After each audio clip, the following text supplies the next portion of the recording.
नमस्कार। जैसे कि आप लोगों को पता ही होगा कि विधानसभा इलेक्शंस जो मध्य प्रदेश, तेलंगाना, छत्तीसगढ़ और राजस्थान में हुए थे, उनके रिजल्ट्स आ गए हैं। वैसे ये इलेक्शंस तो मिजोरम में भी हुए थे, पर आपने शायद खबरों में सुना नहीं होगा। मैं एक चीज कहना चाहूंगी, इंडियन मीडिया। खैर, मैं आज इंडियन मीडिया पे अपनी टिप्पणी देने बिल्कुल नहीं जा रही हूँ। मैं जा रही हूँ इस बात पे चर्चा करने कि इन इलेक्शंस में क्या हुआ, कैसे हुआ, क्यों हुआ, कौन जीता, क्यों जीता। एक सेकंड आराध्या, पर ये जान के मेरा क्या फायदा? फायदा है, इंडियन सोसाइटी को जानने का अवसर मिलेगा। आपके लिए जो रूल्स बना रहे हैं उन्हें जानने का अवसर मिलेगा, उनके पॉलिसीज को जानने का अवसर मिलेगा। आजकल अपन खतरनाक मूड में है। देखिए, मैं ये वीडियो बना तो रही हूँ, पर मैं आपको बोल दूं, ना तो मैं किसी भी पार्टी का समर्थन करूंगी और ना ही विरोध। केवल आपके सामने फैक्ट्स रखने का प्रयास करूंगी। तो आइए सबसे पहले समझते हैं मध्य प्रदेश के इलेक्शंस को। देखिए, आपको पता ही होगा कि इस इलेक्शंस में बीजेपी जीती है 163 सीट्स के साथ बहुमत से। वही इंडियन नेशनल कांग्रेस को मिले थे केवल 66 वोट्स, जो बहुत अचंभित कर देता है एक ऐसे व्यक्ति को जो एक साल पहले ये शायद न्यूज देख रहा होता। बहुजन समाज पार्टी को मिले हैं, सोचिए कितने मिले होंगे, एक भी सीट नहीं मिली, 0 सीट्स। एंड अदर पार्टीज को मिले हैं 1 सीट। देखिए, इस चीज को जानने से पहले कि क्या कंपैरिजन है, ये कैसे सब कुछ है, हमें ये जानना पड़ेगा कि इससे पहले जब विधानसभा के इलेक्शंस हुए थे मध्य प्रदेश में, यानी कि 5 साल पहले 2018 में, तब कौन जीता था।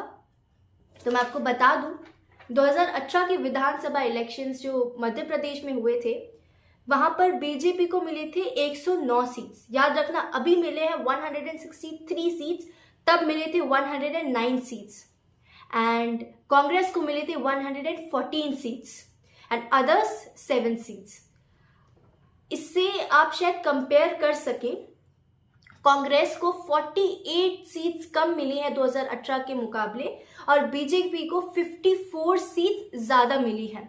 आप ये भी देखेंगे जो अदर लोकल पार्टीज हैं उनको भी बहुत कम सीट्स मिली है, इनफैक्ट 1 ही सीट मिली है, क्या ही बोलूं मैं। तो डिसेंट्रलाइजेशन का जो सपना 1990s में देखा गया था, शायद वो अधूरा रह गया। देखिए, 2018 में कांग्रेस में जो कमलनाथ जी हैं वो सीएम बने थे, पर उन्होंने रिजाइन कर दिया था 2020 में। तो बीजेपी के शिवराज सिंह चौहान सीएम बने और अभी तक सीएम हैं। अब क्योंकि बीजेपी जीती है तो यही आगे सीएम बनेंगे। इनकी कॉन्स्टिट्यूएंसी बुधनी है, जो ऑब्वियसली मध्य प्रदेश में है। पर बीजेपी जीती तो जीती क्यों? मतलब एक ऐसा राज्य जो 2018 में कांग्रेस के नीचे आया करता था, आज बीजेपी उसी राज्य में कैसे जीत गई? भारत में कुछ ऐसा मामला है कि आप वोट एक पॉलिटिकल पार्टी को नहीं देते हैं, उनके टॉप लीडर्स को देते हैं। मुझे पता आपको ये बात समझ में नहीं आई। अब सोचिए, अगर मैं आपको बोलती हूं कि आप किस पॉलिटिकल पार्टी को वोट देना चाहेंगे और आपने बोला बीजेपी, लेट्स अज्यूम आपने बीजेपी बोला, तो इसका मतलब ये नहीं है कि आप बीजेपी को वोट देंगे। आप बीजेपी को वोट इसलिए देंगे क्योंकि उसके शायद एक नेता है, मे बी नरेंद्र मोदी, अमित शाह, आप उनसे बहुत प्रभावित हुए हैं, इसलिए आप बीजेपी को वोट देंगे। मैं आपको बोलती हूँ कि आप किसको वोट देंगे, आप कांग्रेस बोलते हैं तो आप कांग्रेस को वोट इसलिए देंगे क्योंकि राहुल गांधी कांग्रेस में है। अब इस हिसाब से सोचे तो मध्य प्रदेश में जो टॉप लीडर है, वहां की रिप्रेजेंटेटिव है, वो शिवराज सिंह चौहान जी। अब उनकी इमेज तो ज्यादा अच्छी है नहीं, आप लोगों को भी पता होगा ये बात। फिर कैसे बीजेपी जीत गई? देखिए, 2023 के विधानसभा इलेक्शंस ने ये चीज सिखा दी कि जो महिलाएं हैं, महिलाओं का योगदान इलेक्शंस में बहुत ज्यादा बढ़ चुका है। मुझे पता है कि महिलाएं इलेक्शंस में भाग नहीं लेती हैं, पर वो इलेक्शंस जितवाती हैं। अब सोचिए, इंडिया में 48% पॉपुलेशन महिलाओं की है, अब वो वोट जिन्हें देंगी वो तो ऑब्वियसली जीतेगी ना। अब बीजेपी के शिवराज सिंह चौहान जी ने दिमाग लगाया, उन्होंने कई स्कीम्स लॉन्च की, जैसे कि लाडली बहन, लाडली लक्ष्मी, बेटी बचाओ अभियान को काफी उन्होंने सपोर्ट किया, free education for poor girls and Sambal schemes के अंडर बहुत सारे और कार्य किए महिलाओं के लिए। अब ऐसा तो है नहीं कि केवल महिलाओं के लिए उन्होंने स्कीम्स बनाई, बिल्कुल नहीं, उन्होंने बाकी लोगों के लिए भी स्कीम्स बनाए, जैसे कि मुख्यमंत्री जन आवास योजना, जिसके तहत लोगों को फ्री में घर मिला। उसके बाद एम्प्लॉयमेंट बढ़ाने का वादा किया, कि टीचर्स की जॉब्स बढ़ाने का वादा किया, 25,000 नई टीचर्स की जॉब लाने का वादा किया। अब देखिए, वादा किया, भविष्य में क्या होता है मुझे नहीं पता, पर वादा किया, और जिसके वजह से बीजेपी की इमेज क्लियर हुई और बीजेपी जीत गई। पर कांग्रेस क्यों हारी? देखिए, कांग्रेस इसलिए नहीं हारी क्योंकि कांग्रेस पर लोगों का भरोसा कम हो गया, नहीं, क्योंकि लोगों का भरोसा बीजेपी पर ज्यादा हो गया, इसलिए उन्होंने बीजेपी को ज्यादा वोट दिया। कांग्रेस जितना तेलंगाना में एग्रेसिव रही, उतना वो मध्य प्रदेश में नहीं हुई, उतनी मेहनत नहीं की मध्य प्रदेश में। ऐसा लगा कि उन्हें पहले से ही पता था कि बीजेपी ही जीतेगी, मेहनत क्यों करनी। तो जितना एग्रेशन उन्होंने तेलंगाना में लगाया था, जितनी मेहनत उन्होंने तेलंगाना में की थी, शायद उतनी मध्य प्रदेश में नहीं कर पाए, इसलिए बीजेपी जीती और कांग्रेस हारी। आइए अब तेलंगाना की ओर बढ़ते हैं। तेलंगाना में कांग्रेस को 64 सीट्स मिली, भाजपा को मिली केवल 8 सीट्स, एआईएम को मिली 7 सीट्स, भारत राष्ट्र समिति, जिसे पहले तेलंगाना राष्ट्र समिति बोला जाता था, टीआरएस, अब वो बीआरएस हो गई, और उसे 39 सीट्स मिली, और बाकी छोटी छोटी पार्टीज को 1 सीट मिली। अब आपने एक चीज नोटिस की होगी, मैंने तो की भाई, कि जो मध्य प्रदेश में जो पॉलिटिक्स है, वो पॉलिटिक्स तेलंगाना की पॉलिटिक्स से बहुत डिफरेंट है। और ऐसा क्यों है? देखिए, मध्य प्रदेश में बहुत सारी पार्टीज नहीं है, दो ही पार्टी हैं, आप कांग्रेस ले लीजिए और आप बीजेपी ले लीजिए, सिर्फ इनमें ही पावर का डिस्प्यूट चलता रहा। लेकिन तेलंगाना में ऐसा नहीं है, तेलंगाना में बहुत सारी पार्टीज हैं और जिनके जीतने के चांसेस लगभग सेम है, और ये सेम ट्रेंड साउथ इंडिया में देखा जाता है, और मध्य प्रदेश वाला ट्रेंड नॉर्थ इंडिया में देखा जाता है। अब देखते हैं कि 2018 में किस पार्टी को कितने सीट्स मिले, और आप चौंक जाइएगा, ध्यान से सुनेगा।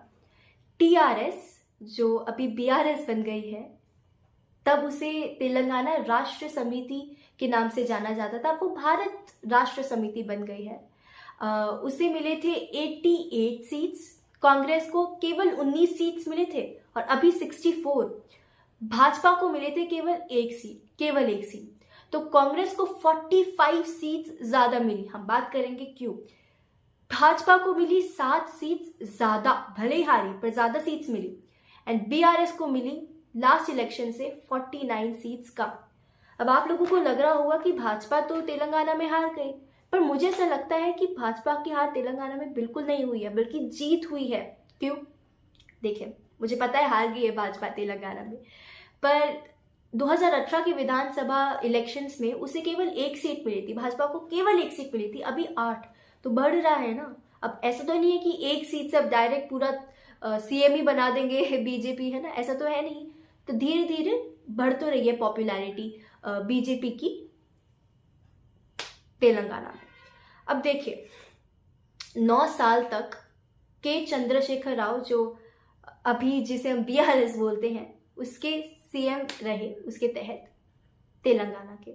लेकिन कोडांगल कॉन्स्टिट्यूएंसी से अनुमुला रेवंत रेड्डी अभी सीएम बनेंगे, और जब मैं ये वीडियो शूट कर रही हूँ, उन्हें 2 दिन हो गए हैं सीएम की पद संभाले हुए। पर तेलंगाना में इतना ड्रास्टिक चेंज कैसे आया? मतलब इतने सालों से जो लोकल पॉलिटिक्स होती थी, लोकल रीजनल पार्टीज जो हुआ करती थी, वही जीता करती थी, उसमें भी वही तेलंगाना राष्ट्र समिति। फिर काहे, क्यों ये कांग्रेस उभर के आई तेलंगाना में? चलिए जानते हैं। देखिए, कांग्रेस में रेवंत रेड्डी आ गए, जो पहले से तेलंगाना में बहुत ज्यादा फेमस हुआ करते थे, तो इसलिए कांग्रेस की पॉपुलैरिटी बढ़ी। कांग्रेस ने कर्नाटक का मॉडल अपनाया, अगेन सफल रहा।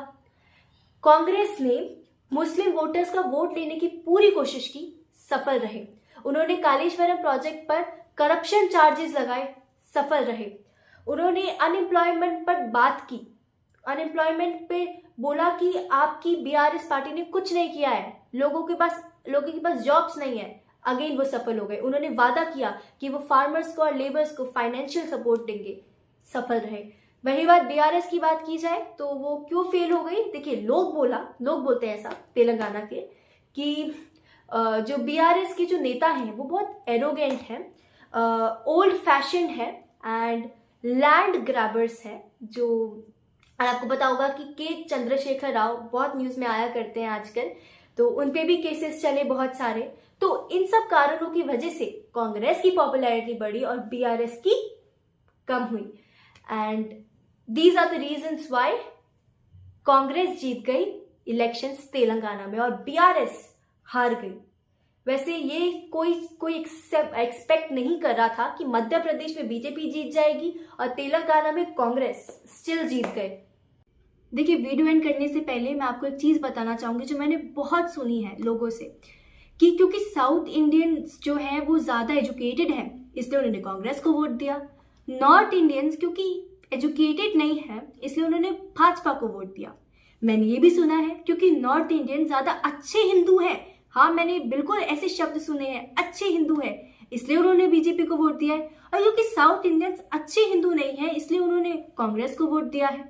देखिए, ऐसा बिल्कुल भी नहीं है। नॉर्थ इंडियंस एजुकेटेड है एंड साउथ इंडिया में आप आइए, मैं आपको दिखाना चाहूंगी, मैं खुद साउथ इंडिया में रहती हूँ, यहाँ के मंदिर, यहाँ के लोगों की आस्था कितनी पवित्र है, कितनी स्ट्रांग है।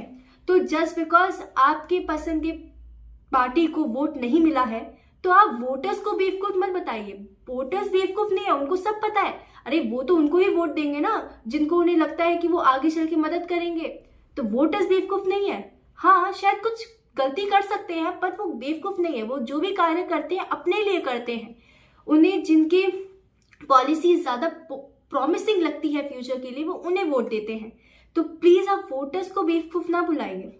एंड देखिए, बिकॉज मेरे प्री वोट्स चल रहे हैं पर्सनली, तो मैं आगे के जो स्टेट्स हैं उन पे वीडियो अभी तो नहीं बना सकती, पर मैं आगे जरूर बनाऊंगी। धन्यवाद। जय हिंद।